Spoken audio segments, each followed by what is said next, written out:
प्यारे दोस्तों, सुप्रभातम। कैसे हैं आप लोग? मैं आपका दोस्त राकेश पंचाल आपके अपने YouTube channel the Rana ji पर इस विराट जियो सीरीज में आप सभी का हार्दिक स्वागत एवं अभिनंदन करता हूं।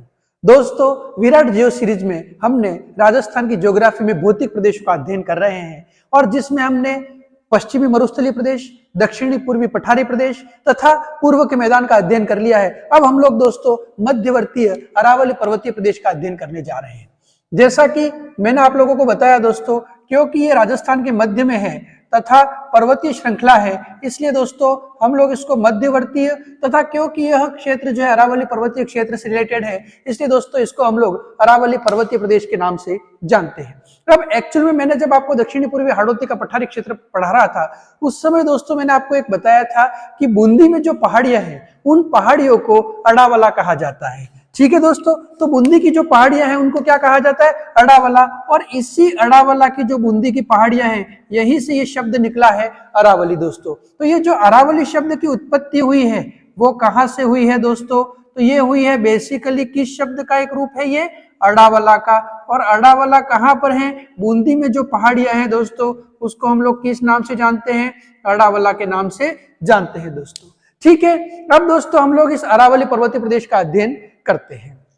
अब जैसा कि आप लोगों को पता है दोस्तों, अपन जब भौतिक प्रदेशों का अध्ययन करते हैं दोस्तों, तो उसमें मैंने आप लोगों को यह बताया था कि गोंडवाना लैंड तथा अंगारा लैंड से हमारा जो है वो भौतिक प्रदेशों की उत्पत्ति हुई और उसमें से दोस्तों एक टेथीस सागर का भी भाग था दोस्तों। तो ये जो गोंडवाना लैंड का क्षेत्र था दोस्तों, उसी गोंडवाना लैंड के क्षेत्र का एक भाग था हमारा प्रायद्वीपीय पठार और उसी प्रायद्वीपीय पठार के तहत हमारा अरावली पर्वतीय प्रदेश आता है दोस्तों। तो सबसे पहली जो महत्वपूर्ण बात है, कई बार दोस्तों क्या है, प्रतियोगी परीक्षाओं के अंदर जो है वो एक प्रश्न पूछा जाता है और वो प्रश्न ये पूछा जाता है कि राजस्थान का अरावली पर्वतीय प्रदेश भारत के किस भौतिक प्रदेश का एक भाग है या भारत के किस भौतिक प्रदेश से एक संबंधित है? तो भारत के किस भौतिक प्रदेश से संबंधित है दोस्तों ये?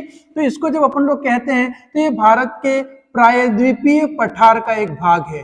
किसका एक भाग है दोस्तों? भारत के प्रायद्वीपीय पठार का एक भाग है हमारा जो है वो ये अरावली पर्वतीय क्षेत्र। और बेसिकली ये किसका एक भाग हुआ? गोंडवाना लैंड का एक भाग हुआ दोस्तों।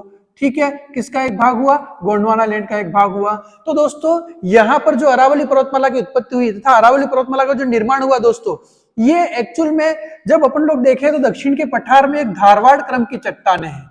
कौन सी क्रम की चट्टानें हैं दोस्तों? धारवाड़ क्रम की चट्टानें हैं। उन धारवाड़ क्रम की चट्टानों में जब मोड़ पड़ गया दोस्तों अथवा जब उसमें वलन पड़ गया दोस्तों, तो उस धारवाड़ क्रम की चट्टानों में मोड़ अथवा वलन पड़ने के कारण इस अरावली पर्वतीय श्रृंखला का निर्माण हुआ दोस्तों, जो कि राजस्थान की सबसे प्राचीनतम भौतिक प्रदेश है, राजस्थान का सबसे प्राचीनतम भूभाग है दोस्तों। तो ये किसका एक भाग हुआ भारत के दृष्टिकोण से? प्रायद्वीपीय पठार का एक भाग। मूलतः ये किससे संबंधित है? गोंडवाना लैंड के संबंधित है। और ये कौन से क्रम की चट्टानों में आता है? धारवाड़ क्रम की चट्टानों में आता है। और धारवाड़ क्रम की चट्टानों में जब मोड़ अथवा वलन पड़ गए तो उस और मोड़ अथवा वलन के फलस्वरूप इस अरावली पर्वतमाला का निर्माण हुआ दोस्तों। ठीक है, तो ये रही राजस्थान की अरावली पर्वतीय श्रृंखला है जिसका निर्माण मोड़ अथवा वलन के कारण हुआ। तो एक्चुअल में जब दोस्तों अपन देखते हैं तो ये किस समय की है? तो प्राचीनतम प्री कैम्ब्रियन युगीन है।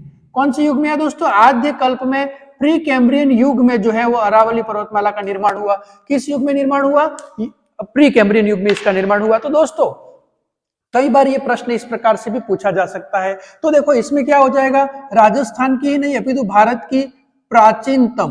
ठीक है, सबसे पहले तो है प्राचीनतम, उसके बाद में ये क्योंकि वलन पड़ गए, मोड़ पड़ गए, उस वलन के कारण इसका निर्माण हुआ, इसलिए इसको क्या कहते हैं? प्राचीनतम वलित। ठीक है, तो प्राचीनतम वलित। और क्योंकि वर्तमान में इसके अवशिष्ट हैं, कैसी है ये? अवशेष ही व्याप्त है वर्तमान में, क्योंकि प्रारंभ में तो इसकी ऊंचाई बहुत अधिक थी, लेकिन जैसे जैसे अपर्दन होता गया, अपर्दन यानी कटाव होता गया, तो कटाव के फलस्वरूप वर्तमान में ये अरावली पर्वतमाला का अपर्दन होने से एक अवशेष के रूप में विद्यमान है तथा कई भागों में तो ये मैदानी क्षेत्रों के रूप में भी कन्वर्ट हो चुकी है। तो भारत की प्राचीनतम वलित अवशिष्ट प्री कैम्ब्रियन युगीन, कौन से युग की पर्वतमाला है ये?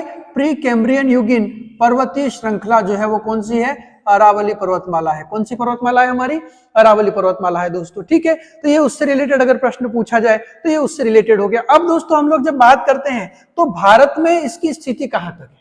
ठीक है, तो दोस्तों मैं यहाँ पर आप लोगों को उसका एक छोटा सा स्वरूप बता देता हूँ अरावली पर्वतीय क्षेत्र का। जब हम लोग भारत के दृष्टिकोण से देखते हैं दोस्तों, तो यहाँ पे हो गया ये आप लोगों के गुजरात आ गया।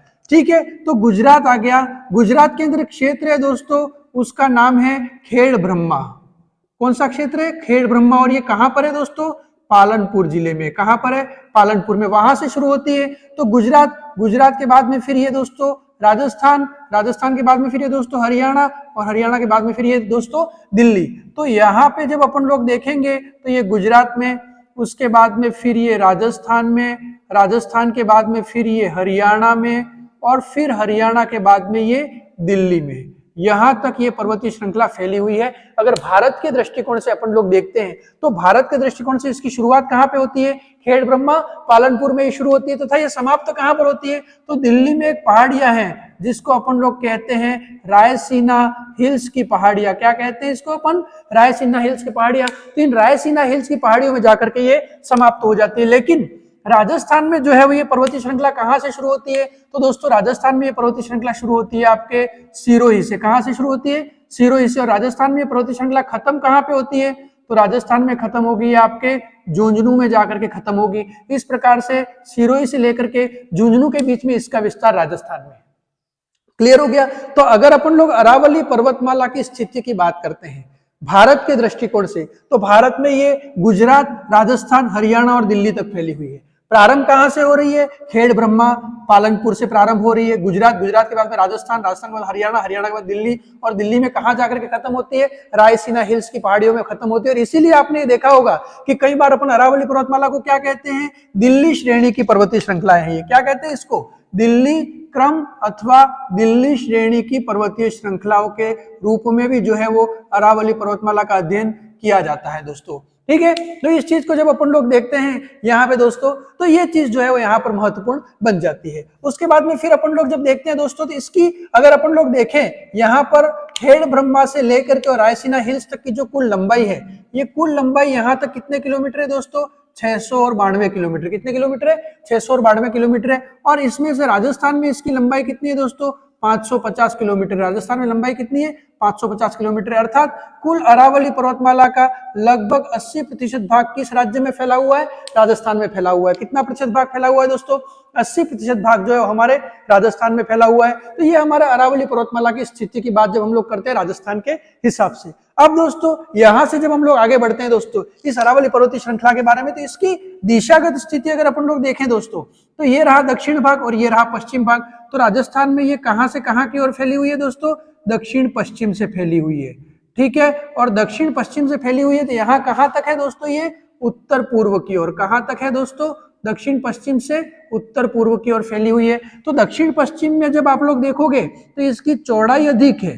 दक्षिण पश्चिम में आप देख रहे हो इसकी चौड़ाई अधिक है और इसकी ऊंचाई भी अधिक है दोस्तों। ठीक है, तो इस चीज को हम लोगों को ध्यान में रखना है। दक्षिण पश्चिम में चौड़ाई अधिक है और ऊंचाई भी अधिक है। ठीक है, लेकिन जैसे जैसे आप लोग उत्तर पूर्व में जाओगे वैसे वैसे ये कैसी होती जाती है? संकरी होती जाती है। और इसकी ऊंचाई भी क्या होती जा रही है दोस्तों? कम होती जा रही है। इसकी ऊंचाई भी कम होती जा रही है। तो इस आधार पर अपन लोग जब देखते हैं तो इसकी जो आकृति है वो आकृति कैसी हो जाएगी दोस्तों? तो इसकी आकृति हो जाएगी तानपुरे के समान। कैसी आकृति है अरावली पर्वतीय श्रृंखला की? तो इसकी आकृति है दोस्तों तानपुरे के समान इसकी आकृति हो जाती है। अब अगर दोस्तों हम लोग इसका विस्तार राजस्थान के किन किन जिलों में उसको हम लोग पढ़ते हैं दोस्तों, तो वैसे देखा जाए तो एनसीईआरटी की जो बुक है वो ये बताती है दोस्तों कि इसका जो विस्तार है वो कितने जिलों में है? 7 जिलों में। ठीक है, तो एनसीईआरटी के हिसाब से इसका विस्तार 7 जिलों में। अब उस 7 जिलों की दोस्तों जो है वो एक ट्रिक्स है, और वो ट्रिक्स कौन सी है दोस्तों? आज उदय राज की जय उसने अल सुबह में 2 सिंह मारे। ठीक है, अब ये ट्रिक्स है। आज उदय राज की जय उसने अल सुबह 2 सिंह मारे। ये इसके एक ट्रिक्स है दोस्तों। ठीक है, अब इस ट्रिक्स के आधार पे अपन लोग ये पता कर सकते हैं कि वो 7 जिले कौन कौन से हैं जहां पर अरावली पर्वतमाला फैली हुई है एनसीईआरटी की बुक्स के अनुसार। ठीक है, तो उसमें एक जिला तो हो जाएगा दोस्तों अजमेर, उसके बाद में हो जाएगा दोस्तों उदयपुर, उसके बाद में हो जाएगा दोस्तों राजसमंद, उसके बाद में हो जाएगा दोस्तों जयपुर, उसके बाद में दोस्तों हो जाएगा आपके अलवर, उसके बाद में दोस्तों हो जाएगा आप लोगों के दौसा, और दौसा के बाद में सिरोही। तो ये जिले एनसीईआरटी की बुक्स ये हमको बताती है। तो एनसीईआरटी की बुक्स के अनुसार एक तो हो जाएगा अजमेर जिला, दूसरा हो जाएगा उदयपुर जिला, तीसरा हो जाएगा राजसमंद जिला, चौथा हो जाएगा जयपुर जिला, पांचवा अल यानी अलवर जिला, छठा दो यानी दौसा जिला, और सातवां जिला कौन सा है, सिरोही जिला। ठीक है, परंतु अगर वाकई में देखें दोस्तों तो ये जो अरावली पर्वतमाला की उपस्थिति है राजस्थान में, ये कितने जिलों में है दोस्तों, 17 जिलों में है। कितने जिलों में है दोस्तों, 17 जिलों में है। ये आप लोगों को थोड़ा सा जो है ध्यान रखना। इसका अगर अपन लोग देखें तो लगातार अथवा क्रमागत अगर अपन लोग देखें तो क्रमागत जो इसका विस्तार है, लगातार इसका विस्तार है दोस्तों, वो कितने जिलों में है, तो लगातार इसका विस्तार 8 जिलों में है दोस्तों। कितने जिलों में है, 8 जिलों में है दोस्तों। तथा इसकी उपस्थिति लगातार अथवा क्रमागत जो इसका विस्तार है वो 9 जिलों में है, तथा इसकी उपस्थिति कितने जिलों में है दोस्तों, यानी अरावली पर्वतमाला कितने जिलों में और फैली हुई है, तो 8 जिलों में और फैली हुई है। इस प्रकार से 9 और 8 कितने जिले हो गए, 17 जिले हो गए। तो इस चीज को थोड़ा सा आप लोगों को ध्यान रखना है। कई बार प्रतियोगी परीक्षा में इस प्रकार के जो है प्रश्न आ जाते हैं। तो एनसीईआरटी के किताब के अनुसार 7 जिलों में इसकी उपस्थिति बताई गई है, अजमेर, उदयपुर, राजसमंद, जयपुर, अलवर, दौसा और सिरोही।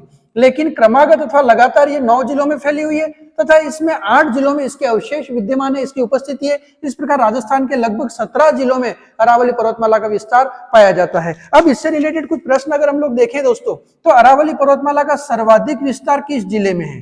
ठीक है, इस प्रश्न का उत्तर क्या हो जाएगा दोस्तों, तो सर्वाधिक विस्तार आपके है उदयपुर जिले में। कहां पर है दोस्तों, उदयपुर जिले में। तथा इसका न्यूनतम विस्तार किस जिले में है दोस्तों, ये भी कई बार प्रश्न पूछा जाता है। तो न्यूनतम विस्तार किस जिले में है दोस्तों, अजमेर जिले में है। इस प्रकार से अरावली पर्वतमाला का सर्वाधिक विस्तार हो जाएगा उदयपुर जिले में, तथा न्यूनतम विस्तार हो जाएगा आपके अजमेर जिले में। उसके बाद में अरावली पर्वतमाला की सर्वाधिक ऊंचाई किस जिले में है दोस्तों, ये प्रश्न भी कई बार पूछा जाता है। तो सर्वाधिक ऊंचाई जो है दोस्तों वो किस जिले में है, सिरोही जिले में है। किस जिले में है, सिरोही जिले में है। तथा निम्नतम ऊंचाई किस जिले में है दोस्तों, ठीक है, तो न्यूनतम ऊंचाई किस जिले में है दोस्तों, न्यूनतम ऊंचाई है इसकी जयपुर जिले में है, जो इसकी न्यूनतम ऊंचाई है। ये कुछ प्रश्न अरावली पर्वतमाला से रिलेटेड जो है प्रतियोगी परीक्षाओं में पूछे जाते हैं। अब दोस्तों हम लोग जब यहां से आगे बढ़ते हैं, जैसा मैंने आप लोगों को बता दिया, इसकी कुल लंबाई 692 किलोमीटर है, लेकिन उसमें से 550 किलोमीटर राजस्थान में फैली हुई है पर्वतीय श्रृंखला है।